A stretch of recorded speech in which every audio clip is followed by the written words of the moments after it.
Imagine the scene that brought the longest 100 days in modern Middle Eastern history to an end. Last Wednesday at the Palace of Versailles in France, on the sidelines of the G7 summit, President Donald Trump sat down to sign a 14-point document carrying an official title, the Islamabad Memorandum of Understanding between the United States of America and the Islamic Republic of Iran. At the very same moment in Tehran, Iranian President Masoud Pezeshkian signed the same document. The war that began on February 28th, one that claimed thousands of lives and inflicted enormous damage on the global economy, was officially over, not through a peace treaty, but through a memorandum of understanding. A document that expresses intentions and future commitments without necessarily creating legally binding obligations. But the question everyone is asking is simple. Is this the end of the war, or merely the beginning of a new chapter? Today we tell the full story of the memorandum that divided opinion across the world. Supporters call it a diplomatic breakthrough. Critics call it an American surrender under pressure. And many wonder how Trump, who promised overwhelming victory, ended up signing a document that appears to give Iran much of what it had demanded before the war even began. Come with me. The 14 points. After days of uncertainty and repeated calls for transparency,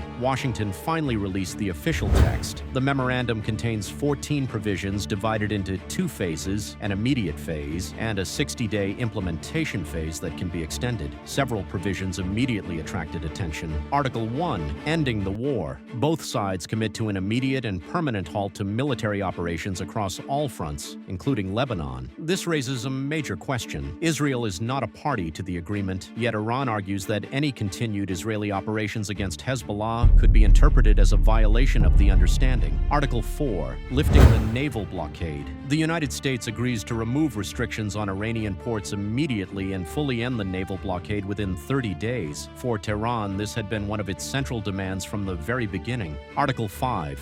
Reopening the Strait of Hormuz, Iran commits to guaranteeing safe passage for commercial shipping and beginning mine clearance operations within 30 days. Global markets reacted immediately. Oil prices fell below $85 per barrel. Article 6, a $300 billion reconstruction plan. The memorandum calls for a reconstruction and economic development framework worth at least $300 billion.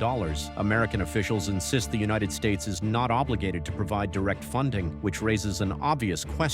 Who pays? The Gulf states, international investors, regional partners. At this stage, no one seems certain. Article 7, ending sanctions. Washington commits to ending sanctions against Iran, including measures linked to international institutions. The timeline, however, remains unclear and will be addressed in future negotiations. Article 8, the nuclear file. Iran reaffirms that it will not pursue nuclear weapons, but the most difficult questions, including highly enriched uranium and verification procedures, have been postponed to future technical talks. The great paradox. Perhaps the most striking feature of the memorandum is that it appears to grant Iran many of the objectives it sought before the war began. Before February 28th, Washington's strategy was built around economic pressure and sanctions. Trump repeatedly argued that military pressure would force Tehran into negotiations from a position of weakness, yet the memorandum includes the lifting of the naval blockade, access to frozen assets, a pathway toward ending sanctions, a reconstruction initiative worth hundreds of billions of dollars. What does Iran provide in return? A commitment not to pursue nuclear weapons, a commitment already linked to international obligations dating back decades, and the reopening of the Strait of Hormuz, a waterway Iran itself had disrupted during the conflict. One analyst summarized the situation this way: Trump gave Iran what it wanted and received promises that largely existed before the war. The victory or surrender? The official American position is clear. Administration officials describe the memorandum as a major success because it creates a framework for international oversight of Iran's nuclear activities. Critics see something very different. Some former officials and analysts describe the memorandum as a diplomatic surrender disguised as a victory. Why? First, inspection mechanisms remain unclear. The document references future verification arrangements without specifying exactly how they will work. That leaves significant room for disagreement during the next 60 days. Second, the nuclear question is delayed. The most important issues remain unresolved. The future future of enrichment, the status of enriched uranium, the fate of facilities such as Fordow, all postponed. Third, Israel is not a signatory. Iran and the United States signed the memorandum. Israel did not. Prime Minister Benjamin Netanyahu has already stated that Israel was not involved in drafting the agreement. Fourth, global strategic consequences. Some analysts argue that Russia and China benefited more than anyone else. Higher oil prices boosted revenues, and American attention shifted away from broader geopolitical competition. The next 60 days, the real countdown has already begun. The next 60 days of technical negotiations in Geneva may determine whether this framework survives. Several major challenges remain. Trust does not exist. Iranian officials continue describing the United States as unreliable. Trump continues attacking Iranian negotiators. Trust remains virtually non-existent. Israel remains a wild card. Israel is not formally bound by the agreement. Any escalation involving Lebanon could threaten the entire process. The money question. The reconstruction framework involves enormous sums, but nobody has explained exactly where the money will come from. Iran wants tangible economic relief. Washington wants nuclear concessions first. Congress, many Democrats, and even some Republicans are demanding congressional oversight of any final agreement. If that battle intensifies, a domestic political confrontation could emerge alongside the diplomatic one.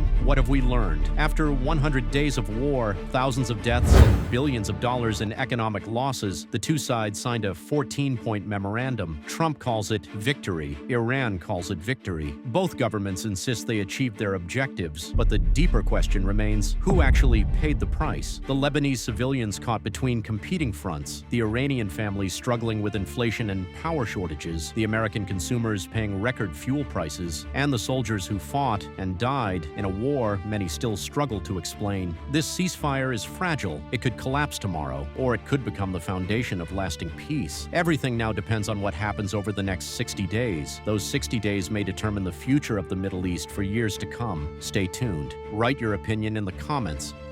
Don't forget to like and subscribe to the channel and turn on notifications to receive all our new videos. See you in the next video.